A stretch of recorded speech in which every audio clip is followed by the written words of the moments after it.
আশা করি পশ্চিমবঙ্গ সরকারকে সম্বিত ফিরে পেতে কিছুটা হলেও সাহায্য করবে।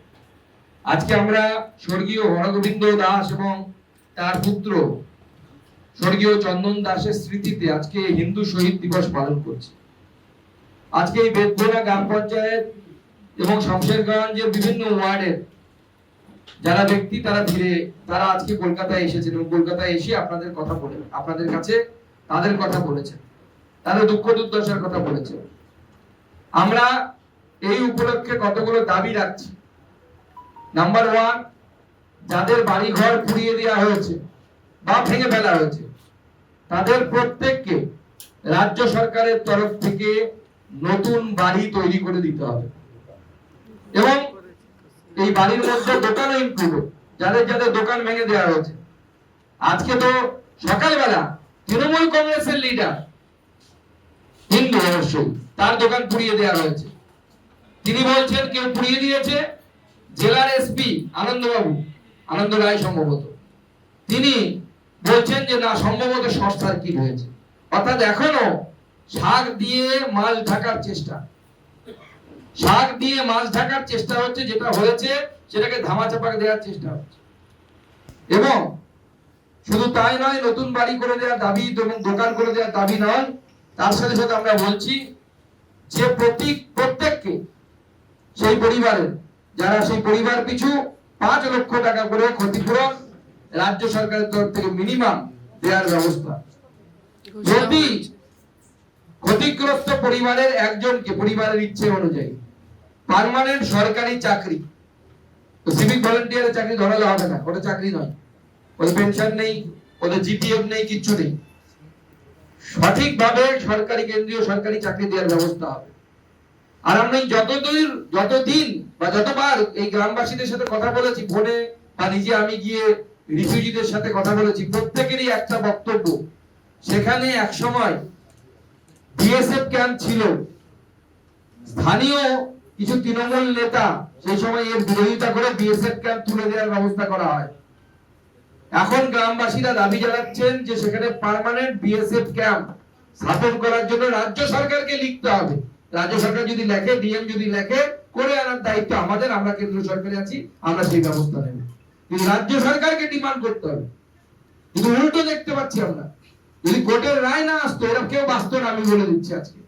তার কারণ কি, বিএসএফ তার নিজের এখতিয়ারে, আপনারা জানেন বিএসএফ এর দায়রা বাড়ানো হয়েছে, 50 কিলোমিটার পর্যন্ত তারা করতে পারে। যখন তারা নেমেছিল পরিস্থিতি সামাল দিতে, ডিএম এর উপর নবান্ন থেকে ফোন যায়, মাননীয় মুখ্যমন্ত্রী ফোন করেছেন না মুখ্য সচিব করেছে আমার জানা নেই, ডিএম বিএসএফ কে বলে যে আজকে সন্ধ্যার পর আপনারা উঠে যান, আর দরকার নেই আপনাদের। অথচ গ্রামবাসী কি বলছে, পুলিশ নাকি তাদের জীবন বাঁচাতে পারছে না, পুলিশ থেকে বাঁচাতে পারেনি পুলিশের সামনে। এবং আমি বলছি এটা প্যাটার্ন, আপনারা লক্ষ্য করুন। দেখুন, এটা পুলিশের উপর বিন্দু মাত্র পর্যন্ত ভরসা নেই। কেন জেলার এসপি, ডিআইজি, কেন তারা নিজের পদে বহাল থাকবে অপদার্থ গুলো? এবং আমার কাছে খবর আছে যে গ্রামগুলোতে ডাকবাংলো পাড়ায়, ডাকবাংলো মোড়ে দাঙ্গা হচ্ছিল, পুলিশ ওই মোড়ে দাঁড়িয়েছিল। তারপরে যখন দাঙ্গাকারীরা গ্রামের ভিতরে ঢুকে যায়, বাড়ি ঘর পোড়াতে পড়ে, ভয়ে কোনো পুলিশ ঢোকেনি যতক্ষণে বিএসএফ আসে। বিএসএফ আসার পর বিএসএফ কে সঙ্গে নিয়ে পুলিশ গ্রামে যায়, ভাবতে পারেন? পুলিশ ভয় পাচ্ছে, বিএসএফ কে বলছে পারলে আমার প্রাণ বাঁচাও। আর ডিজি সাহেব ওখানে এক গাদা ক্যামেরা নিয়ে গেছেন, বিভিন্ন জায়গায় ছবি তুলছেন, কিন্তু এই রিফিউজি ক্যাম্পে এসে এদের সাথে দেখা করার সুযোগ পাননি। সেজন্য আজকে আমরা এখান থেকে সোজা ডিজির অফিসে যাব এবং এদের দুঃখের কথা এরা ডিজির সামনে দাঁড়িয়ে ডিজির কান খুলে শুনতে হবে। আমরা গিয়ে ডিজির সামনে শান্তিপূর্ণভাবে আমরা এখন ডিজি অফিসে যাব, ডিজি পুলিশ, ডিজি ভবানী ভবন, সেই ভবানী ভবনে গিয়ে ডিজি সাহেবের জন্য অপেক্ষা করবো কখন মহামানব দর্শন দেবে আমাদের, এবং এরা তাদের দুঃখের কথা সরাসরি ডিজি পুলিশকে বলবে। কারণ এদের ক্যাম্পে ডিজি সাহেব যেতে পারেননি, উনি বিভিন্ন জায়গায় ক্যামেরা নিয়ে ঘুরে বেরিয়েছে। আপনাদের সকলকে ধন্যবাদ। शाम स्टील फ्लेक्सी स्ट्रॉन्ग TMT बार, ये स्ट्रॉन्ग के साथ फ्लेक्सिबल भी है। आपदा मुसीबत कोई भी आए, ये घर को अटूट बनाए। जब TMT फ्लेक्सी स्ट्रॉन्ग तो घर रहे हमेशा के लिए स्ट्रॉन्ग। ছিল আপনার সাথে সেইটা বলবো। বনবাসী মণ্ডল আমার সঙ্গে বিনা অন্যায় অত্যাচার হয়েছে, মুসলিমরা করেছে। দাদা বলছি, কাকা বলছি, তাও ছাড়ে না। বাড়ি লুটপাট করে আগুন ধরিয়ে দিয়েছে, বাড়িতে ঢুকতে দেয় না। বিএসএফ থাকতো আমার বাড়িতে আগুন লাগিয়ে, পুলিশ থাকতো আমার বাড়িতে আগুন জ্বালিয়ে দিয়েছে। পুলিশ থামতে পারেনি। 4 গ্রামের লোক ঘর ঘেরাও করে নিয়েছে। দিয়ে বিএসএফ ছিল, আমাকে তেড়েছে, দিয়ে তাতে আমি বিএসএফ এর সঙ্গে দেখা হলো, দিয়ে নিয়ে আসলাম আমার বাগানে বাড়ি। আমি বাঁচতে পারছিলাম না, যে বিএসএফ কে ডেকে এনে সঙ্গে করে আমি ওই পাড়া গেছি। তারপরে বেঁচেছি আমরা। ঈদের নৌকা যেটা জিনিস পরনের জিনিস ছিল ওটাই গঙ্গার ওই পাড়ে গেছি আমরা, হাত ধরে। বাঁচতে পারতাম না, সব বিপদ এসে। আমার 2টো মেয়ে আছে, একটা ছেলে আছে, ছোট ছোট ছেলে। আর বলছে কি হিন্দু থাকতে দিব না, মুসলিম করব। চুল ধরে টানছে, হাত ধরে টানছে, শাখা ফাঁসিয়ে ফেলছে। কেন করবে মুসলিমরা বিনা অন্যায়? কি অন্যায় করেছি আমি? এই অন্যায়টাকে আমরা বিচার চাই। কেন করেছি? আমাদের বেগুনার লোক কিছুই ক্ষতি করেনি মুসলমানের। এই হিন্দু কিছুই ক্ষতি করেনি। হিন্দু মুসলমান আমরা মেয়ে ছিলাম খুবই, তাকে নিয়ে এত বড় অন্যায় করলো মুসলমানেরা। আমি বলছি কি আমরা যে অন্যায় করি, কি কারণে এত অন্যায় করা হলো? বলছে মোদি পাস করেছে তার জন্য হিন্দুকে বাঁচতে দিব না। আমি কেন? তো মোদি তো যাও, আমরা কি করেছি সাদা পাবলিক? তো বলছে না, এই মোদি হিন্দু আছে, হিন্দু মেয়ে থুব না বাঁচতে, ছেলে মেয়েকে বাঁচতে দিব না হিন্দুওয়ালাকে।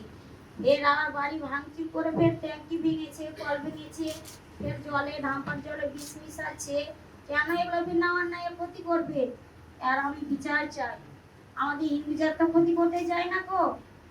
হিন্দু মেয়ের ওপর এত অত্যাচার, আর বলছে মুসলমান করবো, সেদিন উল্টাবো। কেন এগুলো ভাষা বলবে?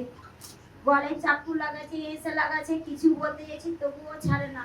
হাত ধরছি তাও ছাড়ে না। আমি বলছি দাদা ঘরে আগুন লাগাবে না, তাও আগুন লাগিয়ে দিবে। কেন এইসব বিনা অন্যায় করলে? এসব কেন বিনা অন্যায় এগুলো করলে? আমার ঘরে কিছু নেই, আমরা গরিব মানুষ। আমার স্বামী ডুমুরের পাতা কিনে লাই, আমাদের বাগানও নাই। কাঁঠালের গাছ কিনে লাই, পাতা কিনে লাই, বিক্রি করে আমরা খাই। আর 500-600 টাকা হাফতা পাই, বিয়ে বাঁধি, ছেলে 3টে ছেলে নিয়ে আমরা সেইভাবে সংসার চালাই। 1.5 লাখ টাকা লোন নিয়েছি, 4 বছরে একটু করে জোগাড় করে। সংসারে কত জিনিস ছিল সবকে পুরো ছাই করে দিয়েছে, কিচ্ছু নাই আমার বাড়িতে। কেন এগুলো বিনা অন্যায় করলে? আমি বিচার চাই মুসলিমদের। কেন মুসলিম জাত এত অত্যাচার করছে? ওদের অন্যায় করা হয়নি, তাও হিন্দুদের উপরে খালি হামলা চালাচ্ছে। আর বেছে বেছে বেছে খালি মুসলিমেরা ধরে না, হিন্দু বাড়িকে শুধু পুড়িয়ে দিচ্ছে। বেছে বেছে হিন্দু বাড়িওয়ালাকে পুরাচারি, বেছে বেছে হিন্দু দোকানে ই করছে, লুটপাট করছে। কেন? একটা মন্দির ছিল শিবের মন্দির, ওই মন্দিরটাকেও ভাঙা হয়েছে।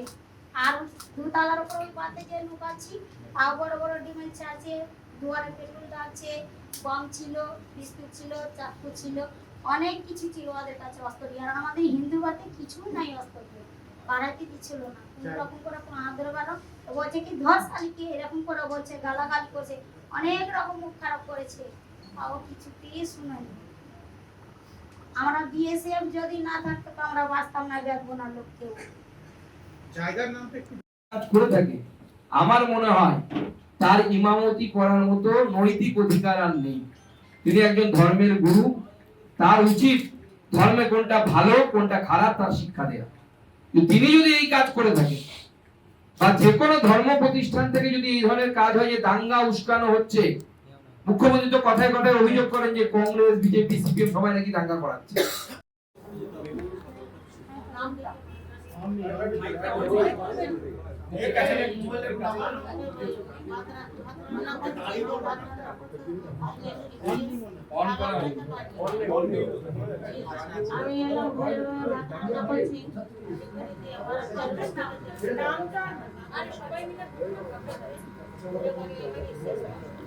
সাউন্ড নেই।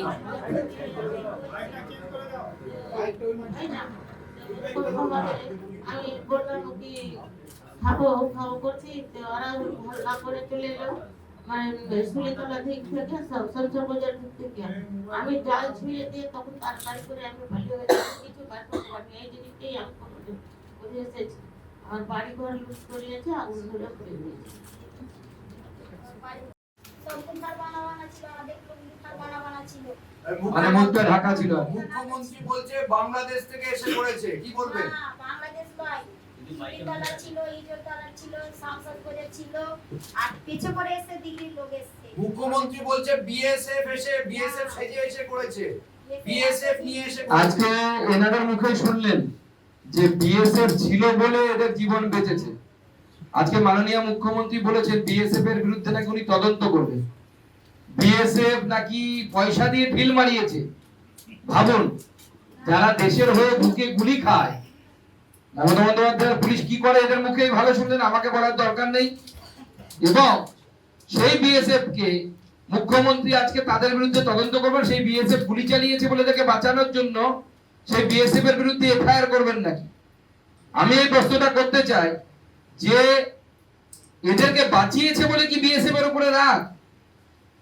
মাননীয় মুখ্যমন্ত্রীর বিএসএফ এর উপরে রাগটা কেন? হিন্দুদেরকে বাঁচালো কেন? সেই জন্য এত রাগ যে বিএসএফ এর উপরে মামলা করতে হবে, বিএসএফ এর উপরে তদন্ত করতে হবে। এই দিদি তো বলছে বিএসএফ না থাকলে উনি বাড়ি থেকে পালিয়ে জীবন নিয়ে জান নিয়ে বাঁচতে পারতেন। আমাদের বেদগুনা লোককে একটাও বাঁচতে দিত না বিএসএফ না থাকলে। বিএসএফ কে তার ওই করছে, তারা করছে, তো বিএসএফ কে তো গুলি মারবে। বিএসএফ কে তো চাকু নিয়ে তা চার বম নিয়ে আছে, তো বিএসএফ মারবে না গুলি? জানটা তো করবে। কখন শুরু হয়েছিল এই ধরনের মানে এই যে 4 গ্রাম ঘিরে দিয়েছে, ওটা আমাদের তো বাড়িতে অনেক। 2 দিন হামলা করা হয়েছে শুক্রবার থেকে। এক এক করে জিজ্ঞেস করুন, উনি যতটা শুক্রবার 2 দিন হয়েছে, শনিবার দিন আগুন ধরা ছিল। সেদিন আর গায়ে হাত দিতে আসছে, মেয়েদের গাজরা মেয়ে করে হাত টানছে, আর গায়ে হাত দিতে আসছে গাজরা। ये स्टाइल का मामला है। रूपा फ्रंटलाइन।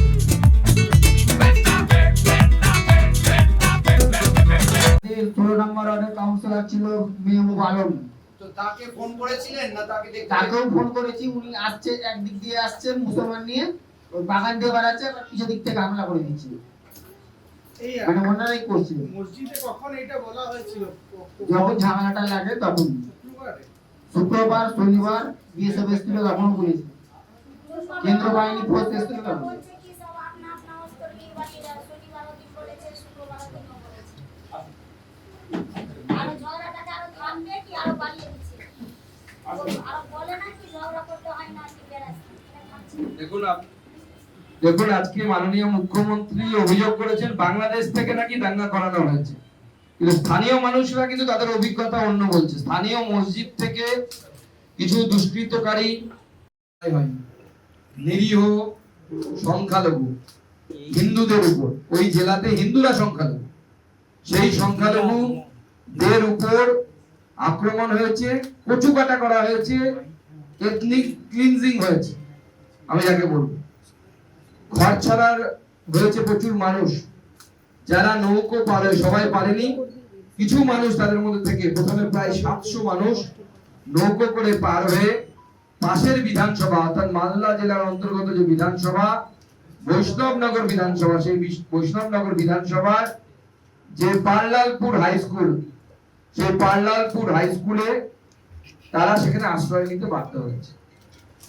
আজকে সেই উদ্বাস্তু পরিবারগুলোর মধ্যে কিছু মানুষ 8 জন, বাচ্চাকে ধরে 9 জন, আমি 8 জনই বলছি কারণ বাচ্চাটির নাম আমি এর মধ্যে ইনক্লুড করছি না। তারা এখানে উপস্থিত আছেন। বংশী মণ্ডল, সুরজিৎ মণ্ডল, তুলরানী মণ্ডল, জয়ন্তী ঘোষ, শ্যাম ঘোষ, আলুন মণ্ডল, স্বর্ণেন্দু মণ্ডল এবং লতা মণ্ডল। তারা আজকে কলকাতায় এসেছেন যে তাদের যে দুঃখ দুর্দশা আপনারা দেখিয়েছেন, কিন্তু পশ্চিমবঙ্গের এই কলকাতায় যারা আমরা থাকি তারা তো আর সবাই সে বেদবোনাতে গিয়ে তাদের দুঃখ দুর্দশার কথা জানা সম্ভব নয়। কিভাবে রাতের অন্ধকারে এক কাপড়ে তাদের বেরিয়ে যেতে হয়েছে, নৌকো যে পার হবে তার পয়সাটুকু ছিল না, এবং তারপরে ওখানে চোখের জল ভেসতে ফেলছে। আমার ঘরের, আপনার ঘরের মা বোনেদের মতোই এরা, তারা চোখের জল ফেলতে ফেলতে নববর্ষের দিন, বাঙালি নববর্ষের দিন, যাকে নাকি মাননীয় মুখ্যমন্ত্রী বাংলা দিবস নাকি বলে ঘোষণা করেছে, তারা আবার শুভনন্দনও তিনি জানান। সেই দিনে চোখের জল ফেলতে ফেলতে এনারা ভাত খেতে বাধ্য হয়েছে। তা আমি সেই জন্য বেশি কিছু বলবো না, এনাদের মুখ থেকে আপনারা শুনুন যে কি পরিস্থিতির মধ্যে দিয়ে তারা এত দূর কষ্ট করে এসেছে, সেই কষ্টের কথা শোনাতে যে কি পরিস্থিতির মধ্যে একজন মানুষ নিজের হাতে গড়া ঘর, নিজের হাতে গড়া ঠাকুর ঘর, সমস্ত কিছু জমানো টাকা, গয়না, যৎসামান্য যতটুকু ছিল সব ফেলে রেখে পালিয়ে আসতে বাধ্য হয়। আমি সেই জন্য আমাদের সাথে যে দিদি আছে সেই দিদিকে প্রথমে বলবো তার বক্তব্য বা তার কথাটা এরা সাজিয়ে গুছিয়ে বলতে পারেন না, কিন্তু এদের যে ব্যক্তিগত অভিজ্ঞতা কি ঘটেছিল এদের সাথে সেটা এদেরকে কাছ থেকে শুনুন। জগন্নাথ চট্টোপাধ্যায়, আমাদের মিডিয়ার প্রভারী তুষারকান্তি ঘোষ, উত্তর কলকাতার সভাপতি ভাই তমগ্ন ঘোষ, এবং সব থেকে গুরুত্বপূর্ণ আপনারা যে মুর্শিদাবাদের দাঙ্গার ছবি, এবং এটাকে আমার মনে হয় দাঙ্গা বলা উচিত নয়, কেন তাদের বিরুদ্ধে ব্যবস্থা হবে না যারা এই ধরনের উস্কানিমূলক কাজ করেছে? আমরা তো জাভেদ সাহেবের বড় বড় ডায়লগ শুনলাম যে পাতালে পর্যন্ত লুকিয়ে থাকলে তাদেরকে হিন্দি সিনেমার ডায়লগের কথা মনে পড়ে যাচ্ছিল আমার। তো কেন এখনো পর্যন্ত তদন্ত কি কেউ জানে না? কোন প্রিলিমিনারি রিপোর্ট আসেনি। আপনারা পেয়েছেন কোথাও? সাংবাদিকদেরকে পুলিশ ব্রিফ করেছে, রাজ্য সরকার ব্রিফ করেছে? আমার অন্তত জানা নেই। কারা করলো এটা? কোন দুষ্কৃতকারীরা করলো? কোন রিপোর্ট, কোন তদন্ত নেই। মুখ্যমন্ত্রী একটা আজকে ঘোষণা করলেন, তার উপরে এবার তদন্ত রিপোর্ট তৈরি হবে, ব্যাকডেটেড সমস্ত কিছু তৈরি হবে। তো স্থানীয় মানুষরা সম্পূর্ণ আলাদা কথা বলছে। মাসিমা আমাদের অনেক বয়স্ক মানুষ, তাকেও এই বৃদ্ধা বয়সে, এই বয়সে নদী পার হয়ে রাত্রিবেলা পালাতে হয়েছিল। এবার ওনার মুখ থেকে শুনুন। আমার নাম সুরজিৎ মন্ডল, বাড়ি ধুলিয়ান, মুর্শিদাবাদ 16 নম্বর ওয়ার্ড, পৌরসভা। Shukanta da, why do you think Hindu মুসলমান আমাদের পাশাপাশি বাড়ি। আমরা ওখানে 100টা হিন্দু বাড়ি আছে আর 4-5 হাজার মুসলমানের বাড়ি আছে। কোনোদিনও ঝামেলা হয়নি, আমরা ভাবতেও পারি এরকম হবে। তো হঠাৎ করে মৌলানা সাহেব মসজিদে এলাও করে দিল কি যেইগুলো হিন্দু আছে সবকে কেটে নদীতে ভাসিয়ে দাও, বাড়ি ঘর লুটপাট করে দাও, আগুন জ্বালিয়ে দাও, কিছু হবে না। পুলিশ প্রশাসন এলো, পুলিশ প্রশাসন পালিয়ে যাচ্ছে। আমরা অনেক কাউকে ফোন করছি, আমাদের বিজেপি নেত্রীগুলাকে ফোন করছি, তারা আর কিছু কেন্দ্র বাহিনী করে নিয়ে শুভেন্দু অধিকারীকে সাথে কথা বলে কিছু ফোর্স পাঠিয়েছে বলে আমাদের জানটা রক্ষা হয়েছে। আমরা রাত 10টা-11টায় নদী হেলে, আমরা চ্যাংড়া ছেড়ে 4-5টা নদী হেলে, আমরা কত বড় নদী হেলে পার হয়েছি যে আমাদের জান রক্ষা হয়েছে। আমার 12 বছরের ইনকাম, কিছু শ্বশুর বাড়ি থেকে সোনা গয়না পেয়েছিলাম, ওইগুলো ব্যাগে ছিল। 12 বছর কাজ করে বাইরে থাকি আমি, ওইগুলো পয়সা সব জোগাড় করে মনে হয় 1,20,000 টাকা মতন হতো, সব ব্যাগে নিয়ে আসছিলাম। 10-12 জন মিলে আমার গলায় ছিনিল লাগিয়ে টাকা পয়সা সব কেড়ে নিয়েছে, জানি বেঁচিয়ে পালিয়েছে। লক্ষ্মী ভান্ডার পেতো আমার স্ত্রী।